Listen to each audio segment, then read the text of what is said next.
végétale, sucre, café, pain, pâtes. Des aliments, officiellement subventionnés, manquent régulièrement à l'appel dans les supermarchés. Depuis plus de 18 mois, les Tunisiens vivent au rythme des pénuries.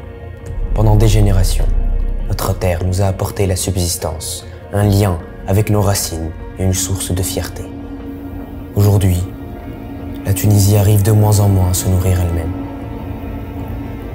La sécurité alimentaire est mise à mal lorsque les êtres humains n'ont pas, à tout moment, un accès physique et économique à une nourriture suffisante, saine et nutritive, pour mener une vie équilibrée. En Tunisie, la superficie cultivée compte près de 32% de la superficie totale du pays. L'agriculture irriguée constitue la pierre angulaire de l'agriculture tunisienne. Elle assure de 35 à 45% de la production agricole, dépendant fortement de la pluviométrie.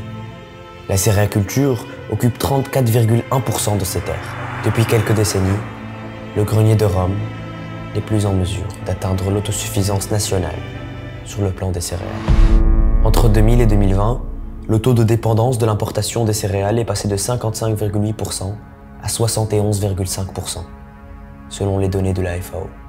Le stress hydrique, les épisodes récurrents de sécheresse, les inondations et l'élévation du niveau de la mer risquent de laminer encore plus la production agricole.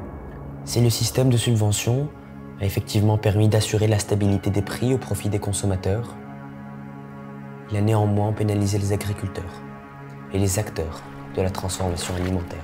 Selon le rapport du Forum tunisien pour les droits économiques et sociaux, un Tunisien sur 4 vit une situation d'insécurité alimentaire modérée et un Tunisien sur 10 vit une situation d'insécurité sévère.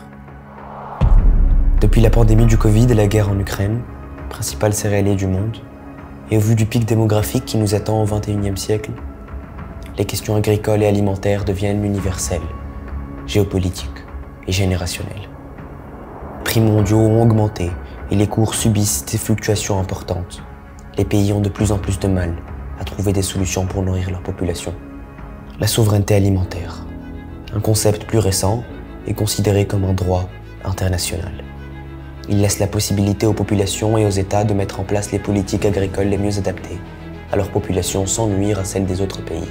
Des pays comme l'Équateur, le Sénégal, le Mali, la Bolivie, le Népal ont introduit des dispositions liées à la souveraineté alimentaire dans leur constitution.